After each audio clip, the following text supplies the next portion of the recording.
Welcome back to Season 2 of Light in the Battle, Emotional Detachment as a Tactical Advantage for Family Court.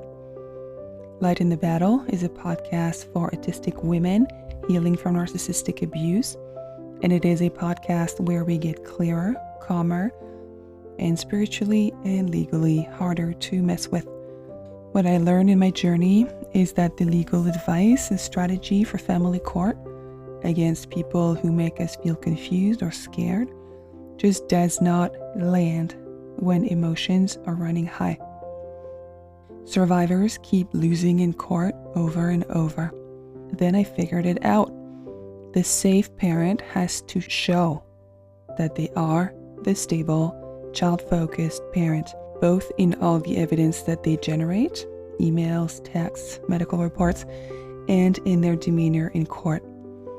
As long as survivors show up in court frazzled with raging PTSD and resentment, and as long as they keep writing angry emails or share how mad they feel that contact has been allowed, or refuse to cooperate on certain aspects, they're never going to win.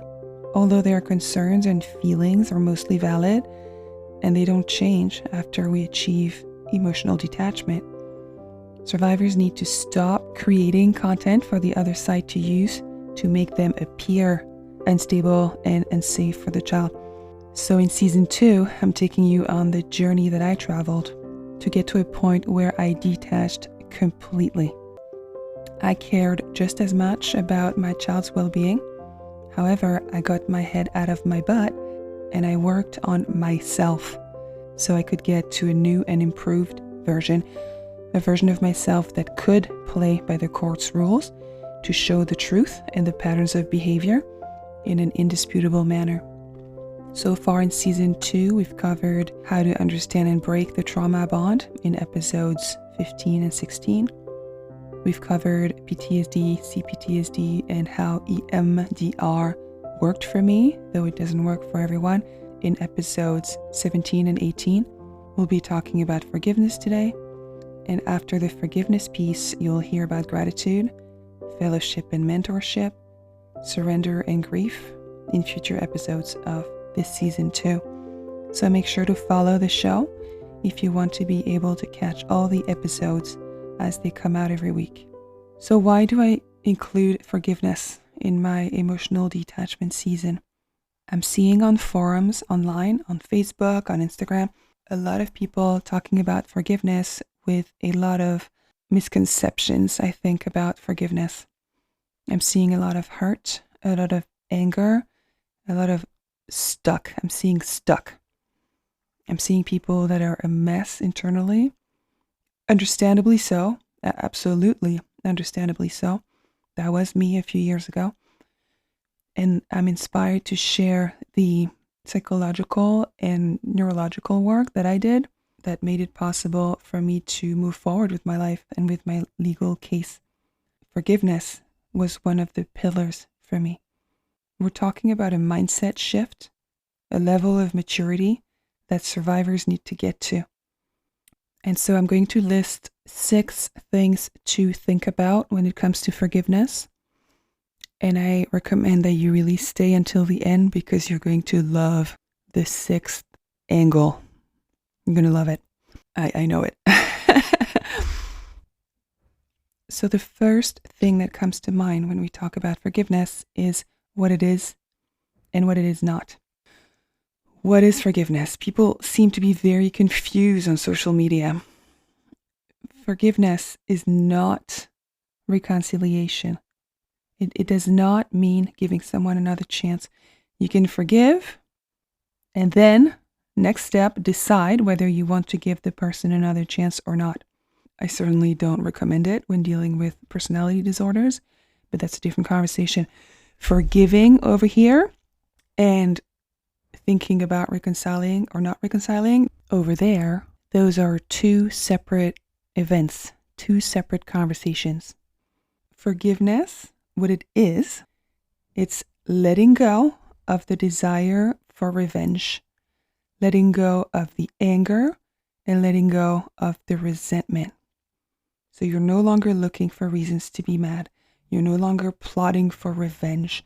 You're no longer posting on Facebook, what can I do to get back at my narcissistic ex?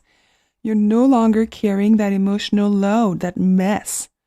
You're letting go of the emotional burden. That's what forgiveness is. You're no longer stuck in yuck that revolves around getting revenge and ruminating on what was done to you. You let it go. Saying, I'll never forgive my ex, it's the exact same thing as saying, I choose to never stop carrying anger and resentment for the rest of my life. That's what you're saying. I want to know why. Why? Why do you want to never stop carrying anger and resentment? Why? Okay? You see who they are. You know exactly who they are, what they're capable of, what they've done and will do again. But you have to stop carrying that desire for vengeance, that heaviness, that resentment, and that anger. Those will only make your body sick. They don't need to know that you forgave. It's something you do for yourself. It's your own emotions that you're dealing with. Second thing I want to talk about when it comes to forgiveness is that stupid expression. It's not stupid in general, but it's stupid in the context of domestic abuse. Forgive and forget. Well, let's not. I think this expression is the reason people don't want to forgive or don't understand forgiveness. This phrase should not exist. It's the dumbest thing I've ever heard, especially in cases of domestic abuse, childhood trauma, more intense cases. You forgive and you remember. You let go of the grudge. You no longer seek revenge, but you do not let go of a just consequence to what's been done, whatever that looks like for you. You can very well sue someone into oblivion that you have forgiven. Okay, stay with me. The difference is the way, the intention behind how you sue someone. Because in a dysfunctional, predatory relationship, you're going to have one person that sues with the intent of harming, controlling, and destroying. And you're going to have the other person that sues to achieve fairness, protection of the kids, justice, and a logical, natural consequence to what happened. Big difference between the two mindsets. Once you've forgiven, you get to a level of clarity. Like the fog lifts. And you detach from that emotional cloud, that wanting to get revenge, wanting to hurt the other. That cloud that's floating around the situation, it starts to really go away. And you're a lot better able to think clearly and engage in that legal battle fairly and with a clear objective in mind. Everything becomes a lot easier. Well, not everything becomes a lot easier. None of this is easy, but the emotional, the mental and emotional piece here, that's my main focus for this season, that piece becomes easier. The third thing that comes to mind about forgiveness is the way that your forgiveness will bear fruit. Stay with me here. It gets a little theological and practical towards the end, but humor me. The first fruit is that it stops the cycle of violence. It stops the cycle of violence. Based on John Paul II's book, The Christian Meaning of Human Suffering, suffering becomes meaningful when it is turned into love. And forgiveness is one of the highest forms of love. Okay, a lot of suffering comes from being hurt by others. And if you're listening to this, you're likely thinking about a specific person. That kind of suffering easily turns into bitterness, which multiplies pain and passes it on. Forgiveness stops that cycle. When you forgive, you absorb the pain instead of returning it. You refuse to let your suffering produce more suffering, and you turn a wound into a gift. Stay with me. This is exactly what Jesus does on the cross when he says, Father, forgive them, for they do not know what they do. Okay, meditate on this sentence. Father, forgive them, for they do not know what they do. Try to see how that applies to your story. So what St. John Paul II explains is that suffering that you don't forgive will harden you and create more violence. Suffering that you forgive heals. And that goes way beyond just you. It has a ripple effect on everyone around you.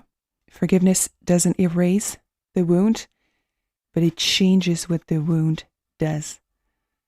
And that's why he would say suffering bears fruit when you forgive the hurt. That produces peace instead of revenge and freedom from your emotional chains. Okay? Thanks for humoring me here. A second, more practical fruit of forgiveness, of learning how to forgive, and that will be my fifth point in this list. How do you forgive someone that hurt you so bad? Is that you can start to apply it to way more people than just the person you have in mind listening to this. And so in the process, you grow. You grow into a more mature version of yourself. You learn to systematically, in every case when you're hurt, shift from negativity and anger and plotting revenge to releasing the hurt.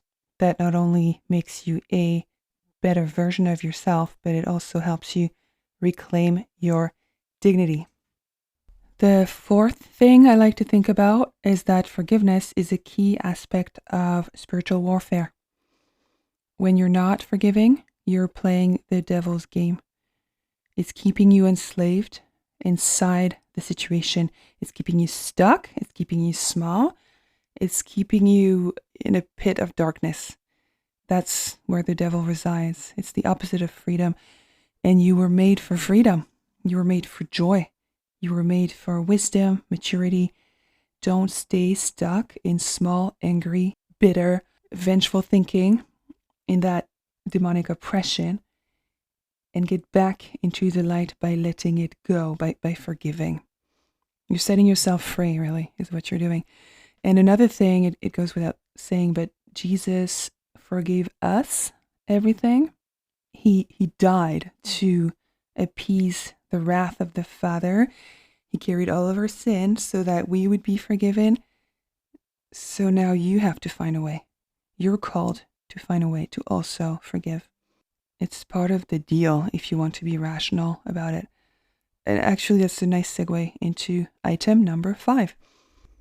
My recipe on how to forgive with an autistic brain. If you have an autistic brain, forgiving may actually be a very logical, easy-ish thing to do. Although autistic brains will struggle to fathom that someone could lie, cheat, manipulate, deceive, and all that, because we're so black and white, we're so transparent, honest, fair, and all that, at some point, it has to be a logical decision to forgive. I think the autistic brain is better equipped to keep it logical. And for me, the way I make forgiveness a logical thing to do is I look to pinpoint exactly what hurt that person. Because you know that hurt people. So what is it that hurt that person so bad that they would then walk around hurting others? The moment I can see them as a broken little bird, or I can see their inner child, their wounded, defeated inner child, it's a lot easier for me to forgive. And it takes away their power too.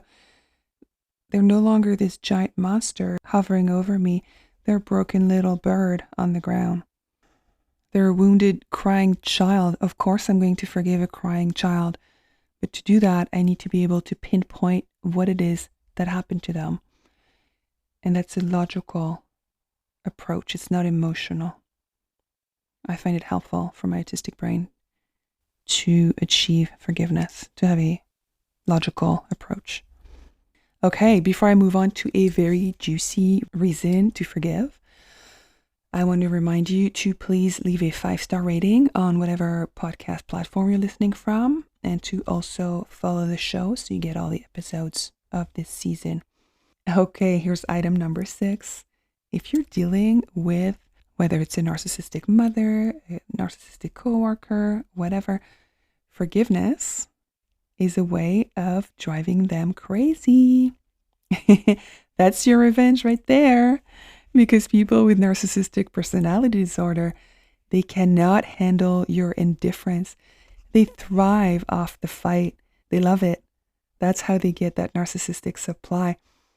So when you forgive, you refuse to fight. You're no longer angry, seeking revenge. You're no longer giving an emotional response.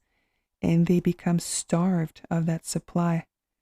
They become insignificant to your daily life.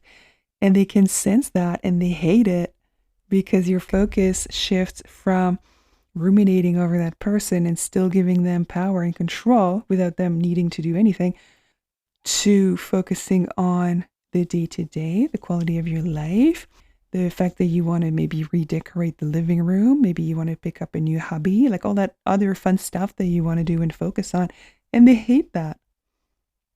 As long as you insist on fighting them and seeking revenge, you will keep losing because they're better at it. They've done it their whole life and it gives them joy. Living rent-free inside your head gives them joy. They know it's hurting you. So when you let it go, you stop that power imbalance. Now, careful. Again, I'm talking about your emotional state. I'm not talking about whether you're going to go battle them in court. I was saying earlier, you can forgive someone and still sue them all the way. Here, I'm talking about your emotional state. You'll be a lot more efficient when you're not struggling emotionally with your anger. And when they sense that they've lost their grip, that's when you'll be a lot more powerful and impactful. I'm saying you stop fighting them in your head. That's what I'm saying. Okay, so that wraps up my episode about forgiveness.